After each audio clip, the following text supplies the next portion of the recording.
Joe Biden accuse la Russie d'avoir violé de manière éhontée les principes fondateurs de la Charte des Nations Unies. Vladimir Poutine toujours plus menaçant vis-à-vis de l'Occident. Le président russe a annoncé la mobilisation de milliers de réservistes pour soutenir son effort de guerre et s'est dit prêt à tout pour défendre la Russie. 10 000 manifestants étaient réunis à Bruxelles pour demander au gouvernement de faire plus face à la hausse des prix de l'énergie et des denrées alimentaires. Au moins 8 personnes seraient mortes en Iran lors de répression de manifestations après le décès vendredi dernier d'une jeune femme arrêtée par la police des mœurs.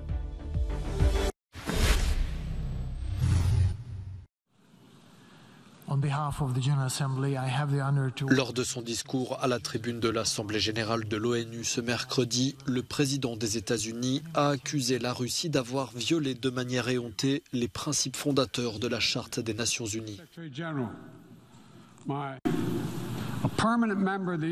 Un membre permanent du Conseil de sécurité des Nations Unies a envahi son voisin.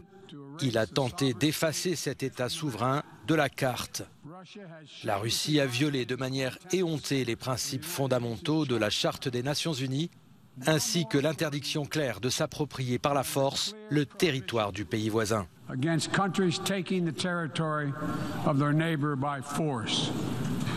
Face à l'invasion de l'Ukraine par un membre permanent du Conseil de sécurité, Joe Biden a appelé à réformer cet organe, souvent paralysé par l'usage du droit de veto. Les membres du Conseil de sécurité de l'ONU, dont les États-Unis, doivent faire respecter et défendre la charte de l'ONU et s'abstenir d'utiliser le droit de veto. Sauf dans des situations rares et extraordinaires, afin de garantir que le Conseil reste crédible. C'est la raison pour laquelle les États-Unis soutiennent l'augmentation du nombre de représentants permanents et non permanents du Conseil. Concernant la menace russe d'utiliser l'arme atomique, Joe Biden a dénoncé des propos dangereux et déclaré qu'il est impossible de gagner une guerre nucléaire. Dans une allocution télévisée enregistrée et diffusée ce mercredi, Vladimir Poutine accuse l'Occident de vouloir détruire la Russie et se dit prêt à tout pour protéger son pays. Le président russe a annoncé une mobilisation partielle de ses citoyens. Selon le ministre de la Défense qui s'est exprimé juste après, cela représente 300 000 réservistes déployés dans le sud et l'est de l'Ukraine. Dans son discours offensif, Vladimir Poutine n'a pas hésité à faire une fois encore allusion aux armes nucléaires. Notre pays possède diverses armes de destruction massive dont certaines sont même plus modernes que celles que possèdent les pays de l'OTAN. Et en réponse à la menace contre l'intégrité territoriale de notre pays, pour protéger la Russie et notre peuple, nous utiliserons sans aucun doute tous les moyens à notre disposition. Ce n'est pas du bluff. Alors que l'armée de Kiev a récemment regagné du terrain, la Russie a adopté mardi des lois punissant sévèrement la désertion des soldats en mission. Vladimir Poutine, qui a lancé l'invasion de l'Ukraine en indiquant vouloir libérer les populations du Donbass, a aussi défendu les référendums d'annexion à la Russie prévus dans 4 régions ukrainiennes à partir de vendredi. Nous ne pouvons pas, nous n'avons tout simplement pas le droit moral de laisser des personnes proches de nous se faire déchiqueter par des bouchers. Nous ne pouvons pas laisser sans réponse leur désir sincère de définir eux-mêmes leur destin. Nous ferons tout pour assurer l'organisation sûre de ces référendums, pour que les gens puissent exprimer leur volonté, et nous soutiendrons la décision sur leur avenir qui sera prise par la majorité de la population de la République populaire de Donetsk et de Louhansk, ainsi que des régions de Zaporijia et de Kherson. Pour le ministre de la Défense britannique, les déclarations du président russe sonnent comme un aveu d'échec de son invasion de l'Ukraine. En outre, Moscou a reconnu ce mercredi la perte de 5 937 militaires sur le terrain. Un bilan bien éloigné des 80 000 répertoriés par Washington début août. L'Union européenne ne reconnaîtra pas la légitimité des référendums dans les 4 régions d'Ukraine conquises par la Russie. Kiev est en droit de se défendre de toute annexion de son territoire, assurent les 27. Après l'annonce par le président russe Vladimir Poutine d'approuver la tenue de ces scrutins illégaux, la Commission européenne réaffirme son soutien ferme à l'intégrité territoriale de l'Ukraine. Nous sommes aux côtés de l'Ukraine. Nous soutenons la légitimité de l'Ukraine à se défendre, à défendre la nation, le peuple ukrainien et l'intégrité territoriale du pays dans ses frontières internationalement reconnues. Ainsi, quelle que soit l'issue de ces référendums fictifs et illégaux, ces régions feront toujours légalement partie de l'Ukraine. L'Ukraine a tout à fait le droit de faire tout ce qui est nécessaire dans les limites du droit international pour rétablir le contrôle de l'État ukrainien légitime sur ces territoires. Les responsables pro-russes en Ukraine disent vouloir organiser des référendums dans les territoires occupés dans l'est et le sud-est du pays, des scrutins qui seront reconnus par le président russe. Cette annonce est perçue comme le prélude d'une nouvelle annexion et d'un nouveau pas dans l'escalade de la guerre. La Russie essaie de jouer avec le droit international. La Russie va dire qu'après les référendums, ces territoires feront officiellement partie de la Russie et donc une attaque par l'Ukraine contre ces territoires russes serait techniquement une attaque contre Moscou, ce qui justifierait bien sûr une réponse plus forte de la part de la Russie. D'un autre côté, l'Ukraine ne reconnaîtra pas ces référendums et l'Occident non plus.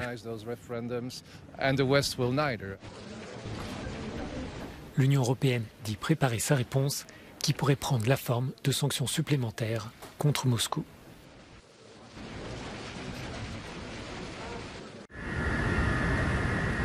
L'État allemand va nationaliser à 98,5% le géant gazier Uniper, premier fournisseur de gaz du pays. L'opération prévoit le rachat des parts de l'actionnaire majoritaire, le groupe finlandais Fortum, pour 500 millions d'euros, ainsi qu'une augmentation de capital de 8 milliards d'euros. Une ultime opération de sauvetage pour le groupe, asphyxié par les coupures russes du gazoduc Nord Stream 1. Est désormais contraint de se procurer du gaz sur le marché au comptant où les prix ont explosé. Résultat, les pertes engendrées s'élèvent à 8,5 milliards d'euros. Sa faillite provoquerait un séisme sur le marché de l'énergie et entraînerait des pénuries pour des milliers de clients. Une décision qui suit la mise sous tutelle de 3 raffineries appartenant à la filiale allemande du groupe russe Rosneft. Pour soulager les consommateurs, le gouvernement a dévoilé le 4 septembre dernier un nouveau plan d'aide au pouvoir d'achat, avec notamment un chèque versé aux étudiants et aux retraités.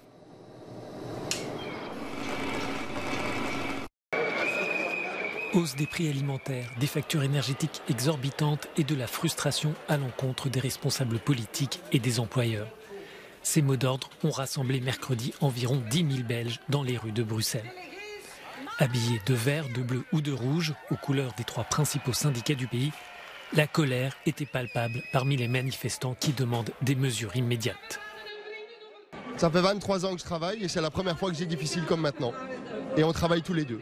On doit se battre contre les prix élevés de l'énergie et du coût de vie en général parce que ça devient vraiment très pénible. Moi, je compte sur mon gouvernement pour arranger les problèmes. Après, que ce soit des conflits entre l'Ukraine, la Russie, que ce soit géopolitique ou quoi aux caisses, voilà, ça me dépasse un petit peu. L'augmentation du pouvoir d'achat était sur toutes les lèvres. Les manifestants veulent modifier une loi de 1996 sur le bien-être au travail pour permettre aux syndicats de négocier des augmentations. Mais le paysage politique belge est complexe. Parce que nous avons différents types de gouvernements entre les différentes communautés, ils ne font rien. Ils ont l'argent, mais ils répondent qu'ils doivent parvenir à l'équilibre budgétaire, donc nous ne donnerons rien. Mais ils doivent aider les gens maintenant. Il y a différents types de gouvernements et ils ne font rien. Ce n'est pas normal, ce n'est pas acceptable. Des manifestations similaires ont eu lieu à travers l'Europe, comme en Grèce, en Autriche ou encore en République tchèque. À chaque fois, les manifestants font part de leur inquiétude concernant l'avenir. Aujourd'hui pourrait bien devenir le début d'un hiver de mécontentement ici en Belgique. Une grève générale est prévue en novembre.